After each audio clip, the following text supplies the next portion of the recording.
Welcome to the Friday at 4 podcast series with your host Charles Luttrell and co-host Steve Kent.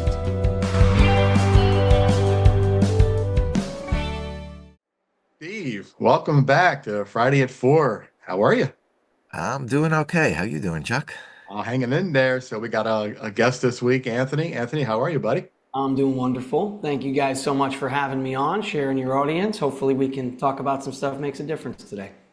Of course. Absolutely. Appreciate you being here. Yeah. Steve and I are, we're getting comfortable with this thing, man, but we've been wanting guests for a long time. We've had several, but I'm glad to have a guest on this week. And let me go ahead and kick this thing off with my little paragraph I got put together here for us, and that'll give our audience and you guys a chance to talk about the topic this week. Sounds good. All right. So in this episode, we're talking about the difference between doing well and doing good, especially in business, right? So at Q.A.C. team and through my Chasing the Stars video series, we're proving that success isn't just about profits. It's about shining a light on honest businesses, elevating the ones who truly serve their customers, and helping communities discover the gems that they've been missing. And that's what I love to do. When you build a brand around transparency and impact, doing good becomes the engine that helps you to do well. What do you think? I'm in. Speaking my language. All Love right. it. So, go ahead, Anthony. Well, first of all, thank you for being here. Again, And pleasure. tell the audience, give us like the 30-second, 60-second, Sure. who are you? What do you do? Sure. I'll make it as succinct as possible. I'm 37. I started in the network marketing industry 20 years ago. A friend of mine told me he met someone that was going to retire in his 20s and leave his regular job. And This is back in 06, pre-Instagram, pre-gurus and blockchain and gig economy. And I said, I didn't realize that was an option. Obviously, any business takes a lot of work, takes a lot of time. But I've been doing that for 20 years, so that was able to allow me to leave my full-time day job. My wife left hers, and we've built a bunch of different companies, but my real passion is around coaching. So the element of network marketing that I love is the coaching element, helping somebody overcome their limiting beliefs, equip them with the skills and the path to be able to make the life that they want to have come true. I find so many people, they are living in so many different limiting beliefs, as I said, and that are just stopping them from being able to succeed.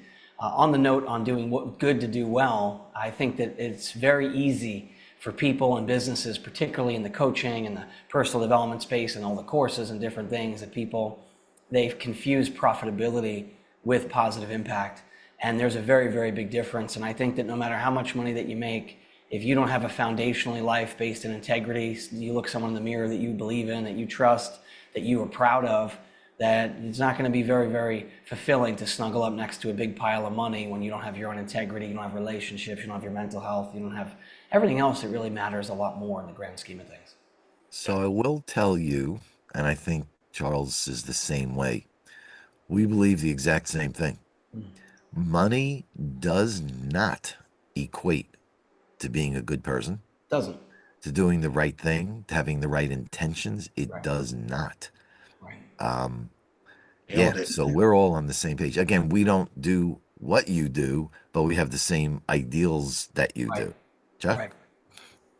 Yeah, so true. You guys nailed it. I mean, from coaching to financial to my show with, pulling out the hidden gems and helping. I think the way we can really intertwine this conversation, I think it'll help a lot of people really put some thought into, man, these guys, they have a really good idea here. And hopefully they can take something away from this that we share, that we're not all about the dollar. It's all about helping people get to that next level, that next step to where they want to be in their life or their career or their business, right? Right. I mean, like Chuck goes into, I guess for the most part, food establishments and helps them turn things around to do the good things, the right things that will help them down the road. Love it. I do the same thing on the financial side. I'm going in to help people to set themselves up now for the future. because the same thing with Chuck, if we don't do the right things now, when they look down the road for that pot of gold, Yep, it's not there. it's true. And how much time, effort, energy, money have you spent to get to a point where you're not where you were going to be? For And it's sure. too late at that point. So, yeah, we're all on the same page. If you got to do the right things, you have to do the good things now to be doing well later. So I love that intro, Chuck. That was great. I'm Yeah, with you. thanks. And you know, Anthony, I really want to get your perspective on this because I know that's why I kind of chose this because I knew this would be something right up your alley as coaching. I know it would help Steve because, you know, Steve is that way of getting you from that starting point to Right. where you need to be financially, you know? So take it away. Is that on me? All right. Yeah. Yeah. I'll take it. I'll take it. Well, a few notes, just or a few comments on some of the things. I think that a lot of people fail to recognize that we never really are going to raise the level of our aspirations. We're going to fall to the level of our habits.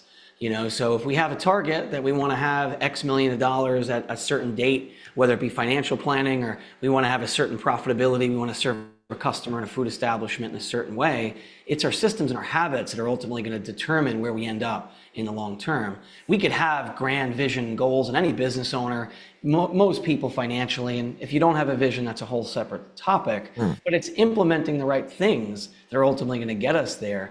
And one of those particularly that we've already been talking about is having character. It's making sure that if you're not, a lot of people like to talk about being honest until it costs them something.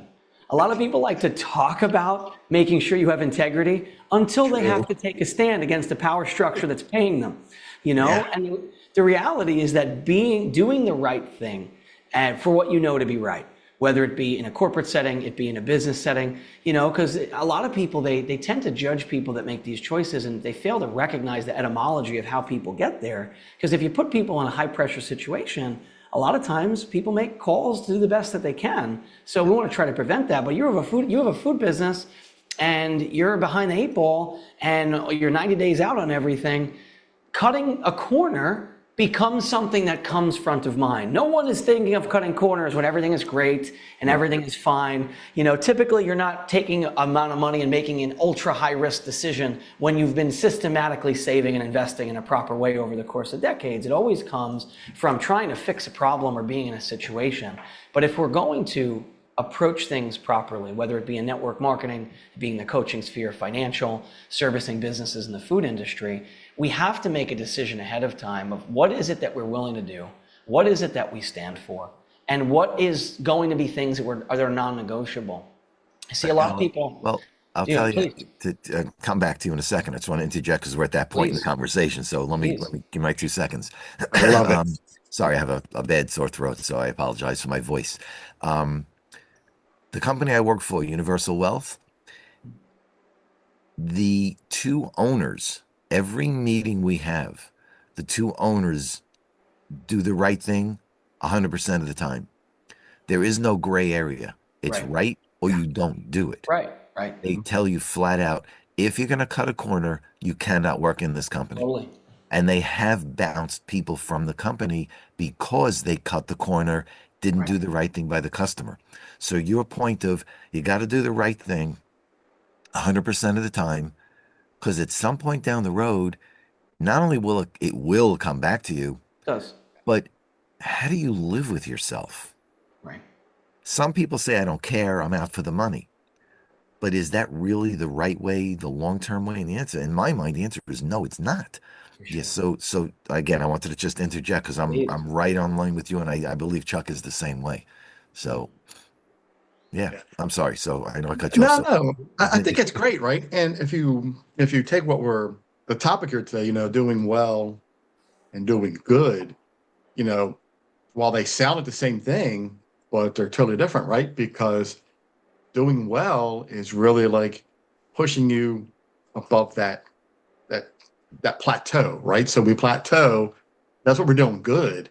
But doing well pushes you above that plateau, right? So it gets you out of that sticky point, right? So I'm interested to know, you know, to hear this conversation forward with both of you guys, you know, and you know, Anthony, to take back off of what Steve said about me, what I love about what I do is I look at Google, Yelp, and Facebook reviews. I tie it together in a snapshot. And I go undercover like a mystery shopper, and I Oh, compare cool. what I find professionally to what you see online. Mm, Now, that's never the truth. sure. It's always mixed up there, right? So Yep. again, right? You got a business that's doing good. I can get you to doing well. Hmm.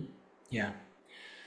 There's in my mind, and Anthony, I think you said this before, you have aspirations, you want to get to a certain point, but you're going along and you're doing, to use Chuck's words, good. Hmm. But if you continue, and again, my mind, if you do the good things enough, Sure. you will get to what you define as well.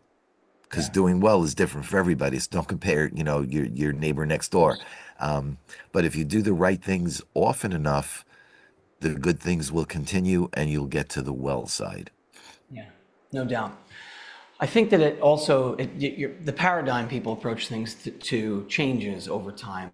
I think a lot of people they start with can I do it? Can I succeed?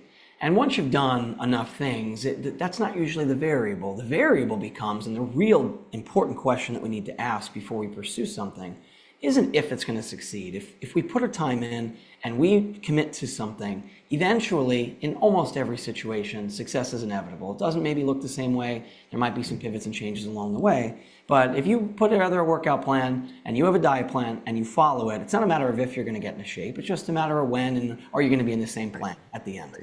The real question needs to be, when I do succeed, does this create the life that I want? Does this create the kind of outcomes that I want? Because a lot of people, they're always chasing more money, more of this, more of that, and it can become as much of a prison as poverty or not having the kind of vocational success that you want.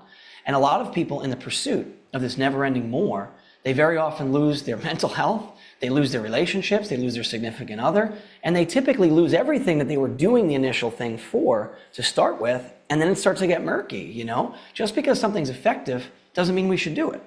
Just because That's what something's happens. effective, it's not moral. And that's what happens to small business owners a lot, right? Right. Entrepreneurs. They work for somebody, they love what they do. They go and do it themselves, and then they find out what's involved, and then Right. it's overwhelming, and they don't like to work 24/7, so they Right. fail. It's a Right. failure in process, right, Steve? I agree. And that's why, and I've said many, many times, people who may have a full-time job who want out to become an entrepreneur, don't quit your full-time job. So true. Find something you like, Right. go work at it part-time, a Right. month, 2 months, 3 months, even if you don't get paid, which Sure. you would like to, of course, but even if you don't get paid, Right. find out, to Chuck's point, what is really involved. Right. Do you really like it when you're working the extra hours, when you have to make those phone calls to Right. people that are past due? Hey, you owe me money. I have rent to pay me. Um, what does it really take? Once you find out what it is, then consider balancing going into it for a small investment. If it Totally. really doesn't work, you're not out that much, but it's the same type of thing. You can move into something else. I did it. Um, it it's time. It takes Yeah. time. It takes money. It takes patience. It takes a lot of perseverance. But if you do it the right way, slowly, Yeah. ask the right questions. And if you're not sure, ask somebody else. Yep. Don't jump before you're ready, because then regret is the worst thing you can have. But I agree. Find something different. That's something that you like. If you want to donate to a religious organization, you want to help kids, you want to do whatever you want to do, you can, but slowly until you can get to that point. Yeah. Totally. Hey, Anthony, real quick, what is your common thread that you see when you talk with people? Talk with people, and you're coaching and developing. Give us a little insight on what your common thread is and what you're saying. Yeah. In coaching, and network marketing is a bit different, but in coaching, I find that most people don't have clarity. They don't really know. They haven't done the internal time. They haven't taken the time to think about what is it exactly that I do want? Why am I doing what I'm doing? Because very often, psychologically, there's a lot of smoke screens. I mean, someone tells me they want to have $1 billion. I know that significance issue in the beginning because nobody needs $1 billion. Now, very, very, very, very, very rarely, and if ever, if someone's goal is to have $1 billion, is it actually to have $1 billion? Right. You know, adding an amazing amount of value, changing the world. Do you want, I don't know Elon Musk, but you want to go to Mars is different. That's supporting making money, but it's first off clarity. What exactly? I'm sorry. Hey, baby, I'm in a meeting, sweetie. You snuck out, huh? All right, why don't you say hello since you're here now? Say hi. Hey. I love that. Okay, I got to do this meeting. I need you to go, baby. Say bye. We'll come back in a little while. Close that door for me, please. Please close that door. Please close that door. Sorry, guys. No That's worries. awesome. But yeah, I got four. That's the craziest So, one. real quick, Ant, not to cut you off, but this is what Steve and I love about this podcast is we talk about this all the time.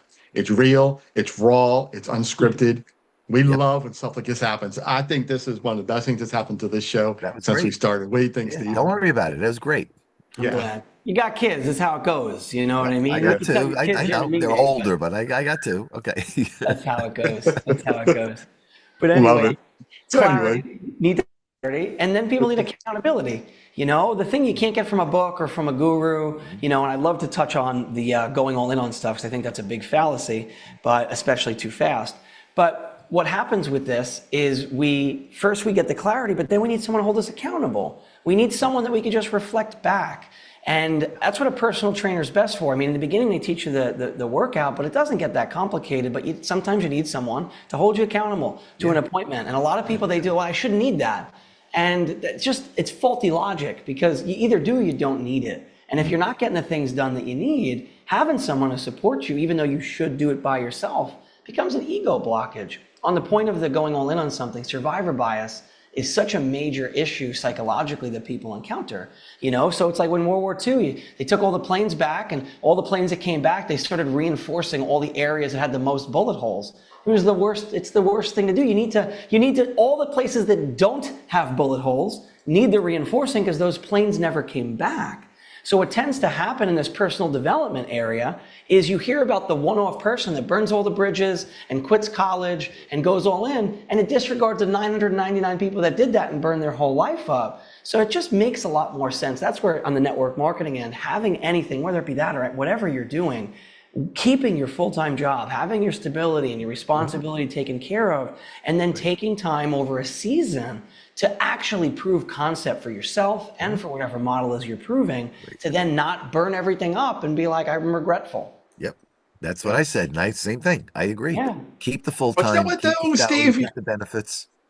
But Steve, you talk about this almost every episode. We do. We talk about how, don't quit your day job until you get stability. It's one thing that we talk about is you got to have a way to make money before your business can really get to where it needs to be, to where you're sustaining by yourself, right? Yeah. Right. From the financial side, I tell everybody on all these episodes, if you're going to start something part-time to see if you like it, pay off your credit cards, pay off your car loan. Right. So that when you get to that point, your monthly nut is that much lower. So you can take a drop in income if you do. Yeah, and that's the only way to go. It's the only way to go. Yeah. I just got a credit card the other day in the mail. 30.4%. Unreal. And if I miss one payment, it goes to 34.9. Yay. Seriously. Wonderful. I mean, come on. Joey Bag of Donuts used to run that. Now they just have Capital One running it. I don't know what they do, but that's the type of stuff that we talk about that don't get into debt because you don't want to be paying interest for no reason. No, certainly on liabilities. That's financial literacy. A lot of people struggle. They build their lifestyle to their income. There's no margin, and you get trapped in whatever you're doing. Correct. I mean, money is meant to make you money and to invest in assets. A lot of people have been fooled that capitalism is consumerism, which is great for the capitalists, but unless you own assets and you're not developing assets, then you're always stuck under the gun of having to work for money, and usually in situations that are below the type of environment you'd like to live in because you need the money. Yep. That's my whole piece. I do that all the time. My financial literacy is my whole thing. Yeah, yep. I'm with you. Yep. I'm with you. Yeah. Oh, sorry, my nose. It's all good. It's all good, man. Ever I, snuck back in anyway. I get it. And there she is again. My wife will be in here any minute, but No, we'll no, that's have no, some don't worry chatter about in the it. That's background okay. till then. That's okay. Don't worry about it. It's all Um, good, man. but That's what yeah, this podcast is about. Us being us. This is Yeah. real, raw, yeah, the truth. You yeah, know what I mean? yeah. And that's why we do what we do. And I love this podcast. And Steve and I built this thing to where I think him and I really from the beginning, when he first interviewed on my podcast, you know, this thing just I don't know, it exploded because I felt like him and I just we gelled to where we complement each other with our businesses and what we're doing, you know. So I think having this open discussion, open forum, this freeness to this, Totally. and inviting anybody in like you to come on and just talk about what we talk about, I think that's it really it makes me happy to know that if one person listens to this and takes something from these podcasts, it's made my year, Right. you know. Yep, yep. I'm with you.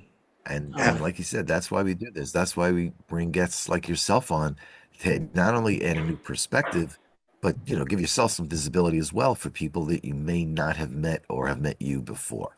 So it's really a Yeah. two-way. That's why we asked you in the beginning, tell us a little bit about you so people Right. know who you are.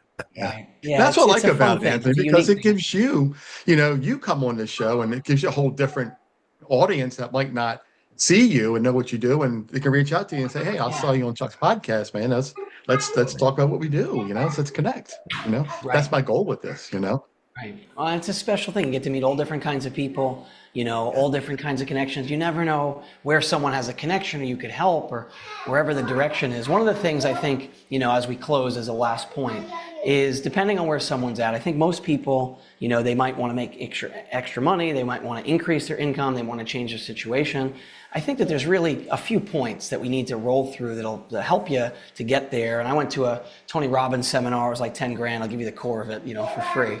But first off is you need to find guidance. You need to find somebody that can guide you and mentor you that has two elements. And a lot of people disregard one of them. The first is they need to share similar values. They need to be the kind of person that they share the values that you share. So if you're a family person and you want to get advice from a super successful person in your industry, but they're on their third wife, then you're not going to be able to put yourself in a position because you're going to end up with no wife. Baby. So you're not going to be able to do that. Secondly, is you need to have curated resources. Oh, the second thing is you have to have the success. You can't take advice from someone that you like if they haven't had success. I mean, it doesn't make anyone bad or good. A lot of people get really emotional about talking to people they love about information, but if your family's not wealthy, it's going to be a difficult person for you to talk to. They're not going to be able to help you. Hey, buddy, you got to give me a minute, please. Can you guys take Ember out of here, please? Please, thank you. Thank you, guys. Secondly, with that, is you need to have resources. You need to have study. You have to personally develop. I read about a book a week for about 20 years. The more you appreciate and value, the more you are going to make money in the marketplace. The more your value is, the more money you can make. And if you want to be able to increase your earning power, you want to increase that, you have to put yourself in a position that you have more skills and you know more than other people. Right. Third is you're going to need to find a proper vehicle to apply something to, So if you want to be a school teacher, as long as you're okay with the income, I think that's a noble thing, but you can't be expected to become a millionaire and be a school teacher. So you have to have a vehicle that's going to fulfill what you want and ultimately give you the financial reward. And then fourth, the thing that people disregard is community. You need to have like-minded people that are on the same track, that are building something, that are yes people, they're not no people. And it puts you in a position where you can't actually do anything if you don't have people supporting you, and a lot of people are more no people than yes people. I'm glad you said that because that's happened to me. I'm running into not negative people about what I do. You're running into people who want to, I don't know, is it jealousy because they're not doing what you're doing, or I don't know, but I'm getting that vibe that people, they'll criticize you before they will help you. Always. If that makes sense. And I know you probably deal with that all the time, right? Well, in my experience, and again, from a different perspective than Anthony's, but from my experience, people who are not doing well always don't want you to do well. Always. And they Misery will loves company, right? sabotage you in any number of ways because they don't want you to be successful.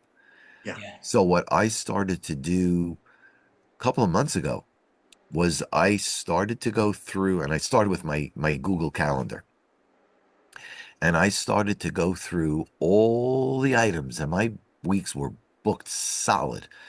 And I started to say, is this a nice to have or a necessary to build my business? Totally. And I started deleting items. Yep. And then a few weeks later, I did it again and then again.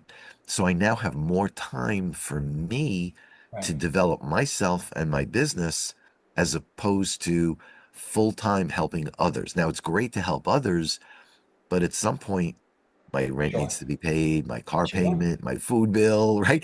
So Sure. I want to help, and I still do, but to a much, much smaller extent because people want to help for themselves, not to help you. Yeah. Usually if people aren't successful too, I don't think it's intentional. I think a No. lot of times it becomes an emotional thing Hmm. where no one's being attacked. It's just if someone doesn't have this self-image to believe that they can do something, it's almost impossible to believe that you can do something. So it just becomes a projection. It's Correct. just their personal psychology.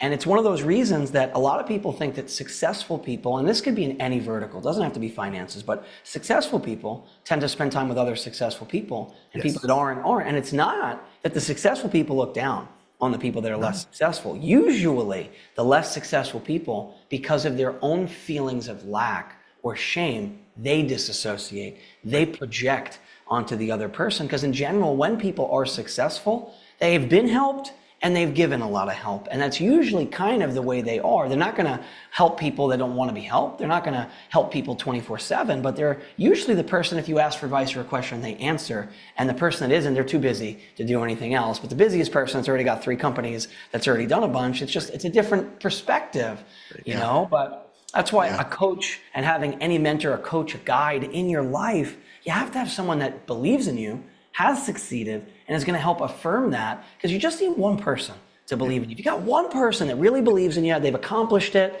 that's all you need in the noise of everyone else that doesn't. Right. So, what do you think about the statement that I heard quite a few times? When you go into a room, never be the smartest person in the room. Leave. Sure. Well, you can't learn anything. So There you go. if Right. you're serving, that's a different ball game. I Correct. think that a really good kind of mental audit for us that kind of keeps us balanced is it's really great, and it's not going to be so perfect, but it's a mental model that you spend a third of your time with people that you're helping. They have nothing to offer you. You're doing it out of service. You spend a third of your time with people that are peers, that are in a similar level, that are moving forward. You can share challenges, you can connect with, you can learn from. And then a third of your time with people that are in a totally different class that you're learning from. And that keeps you pretty balanced, because if you're only the dumbest person in the room all of the time, it's also it's a lot, and you're not getting a lot of service. If you're only with your peers, then you're kind of just chatting and complaining about the stuff that you're doing most of the time, not moving forward. If you're always the smartest person in the room, you're not gaining anything, So it's kind of good to try to balance it, in my opinion. Right. And Yeah, let me interject real fast with this because I'm dealing with that right now as we speak. Not to toot my own horn and think I'm this holy dude guy, great thing, but every day of my life, I'm the smartest guy where I'm at. And I cannot grow by No. doing this. And today I ran into a guy who didn't even know me. Within 5 minutes, he was able to assess, Sure. get on me at the same level I was on, and push me to that positive mental attitude again because I started to lose it today. Yeah. The past week and the past few days have been very challenging. But I ran into an angel today that really put it in perspective and said, look, man, you're good. Yeah. You just have to keep pushing. You gotta, and as you talked about, right? I'm looking for that mentor. I'm looking for that person who is way above my level to grab my hand and say, dude, we got this. Let's pull you up here. Let's get you where you got to be. Right. Right. No doubt. A lot of people, they've been burned by personal development stuff. They've bought courses, they've paid people, and it becomes such a travesty, because if you can find someone who has domain experience, shares your values, and is willing to give you their time for free, what a blessing. But that's not most people's cases. You know, very, very rarely are you going to be able to find somebody that's in your family or your immediate network that can do that. If you can, excellent. But when you put yourself in a position, also the interesting thing with paid coaching is it makes you listen.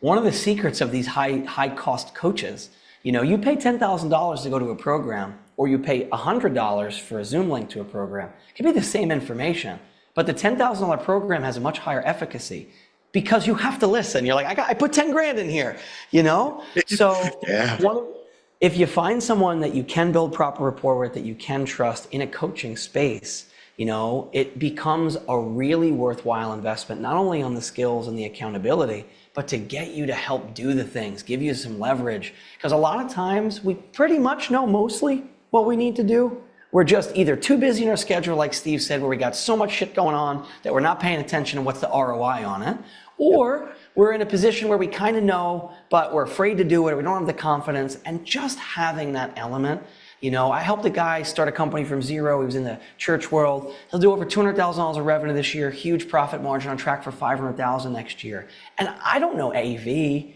I don't know, and I'm not here to say that I did that. He did 99% of the work. But having someone to walk you through, keep you accountable on a bi-weekly basis, organize your thoughts, keep on track. On the hard days, like when Charles had today, you have someone that's like, hey, listen, that's normal. Because when you're having a hard stretch, you don't know, is this normal or should I quit? And it becomes tough, and you need someone to tell you that, no, you need to keep going. Or maybe you do consider changing directions. But when you're by yourself, you don't know if it's your feelings or if you're just 1 foot from gold, you know? Yep. And a you know lot of what? times you end up making the wrong decision because you're listening to emotion as opposed to what's really in front of me. Right. Yeah. And the cool thing about today was, like I said, he didn't know me. Within 5 minutes, I shared my QR code with my website, and he instantly said, do not stop what you're doing. Yeah. Instantly. I mean, he looked at my website. He said, did you build this website? Yeah. He's like, it's great. Okay. Don't stop what you're doing, you know? And for that person to come out of nowhere, right, gave me that reassurance that, no, you are doing good things. Keep pushing, you know, keep getting through this sticky point, you know, that I'm struggling with, you know? Right. Well, I tell you that all the time. Keep going. Don't stop. Yeah, you do. And I know you're tone deaf to me. I get that. So you need somebody else. That's how it goes. That's how, and that's the thing. Sometimes you need someone outside that's got no personal investment, doesn't know you.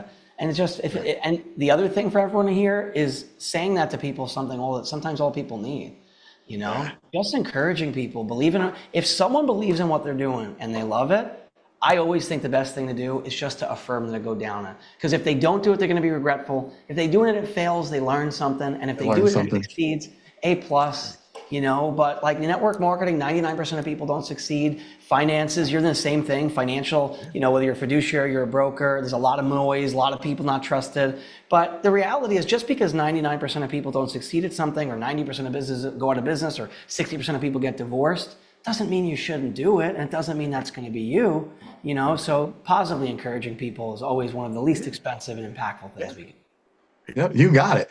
516-727-2294. That's how you reach Steve. Anthony, how do we reach you? My cell, you happy to call me? I give my personal cell out too, because so few people call. It's not my Google number, it's my real number, but 631-327-2241. Out of passion, like I said, I started this bespoke small coaching company. I'm only working with people that make sense. If you book a time, it's just with me. You know, if we like each other and the values align, we can figure something out. But that's sparkofchangecoaching.com. And I'd love to connect you, whether you Instagram is a Spark is Born, Anthony Spark, but love to connect any way I can help if you got the guts to reach out. Love it. All right. Chuck's number is 410-935-6132. Awesome. Reach out to any of us. We'll be more than happy to talk to you. Love it. If you have questions, let us know. If you want to be a guest, come on like Anthony did. Yeah. All's good. Yeah, Anthony, I appreciate you coming on and taking the time. I know you're the first of the change of my podcast. I apologize for having to make that, to send it out. But, you know, I love that I'm getting people to coming to me for my podcast, you know, from outside sources. I love it. But I had to make that change because I got to focus on my show. I got to put my focus where I want it, you know? Yeah, I get it. So, I get it. Well, I'm so thankful to be here. I'm great to meet you guys. anyone that reaches out to you guys is going to be in great hands with people that have integrity first. That's the most important thing. And Anytime you want to come on, Anthony, any Friday 4 o'clock, man, you're welcome. Okay. sounds great. Well, thank you, gentlemen. Appreciate Yeah. it. Thank you, Steve, Anthony. Have and a in great closing, day. My standard, or you want a prompt for it, or should I just say it? you go for it. It's 4 o'clock somewhere. I love it. Friday at 4, so it's 4 o'clock somewhere. I love it. Anthony, we started that a while back. I just got this wild idea because it's Friday before, and I said, that 5 o'clock somewhere thing. It's 4 o'clock somewhere when we do this podcast. And Steve and I have been doing this every time, every episode. I love it. I love it. It's a good thing. Guys, Good I really appreciate it. This has been a great episode. Anthony, thanks again for your input. Yes, thank you, Anthony. Steve, again, thanks for coming on again and being here. And let's continue this thing every Friday at 4 o'clock. You got it. Baby. Thanks. Have a great weekend. Take care. Have Bye-bye. a great evening. Have a great weekend, and we'll talk soon. You got it. Take care. Take care, guys. Bye. You've been watching the Friday at 4 podcast series with your host Charles Luttrell and co-host Steve Kent. Thanks for watching.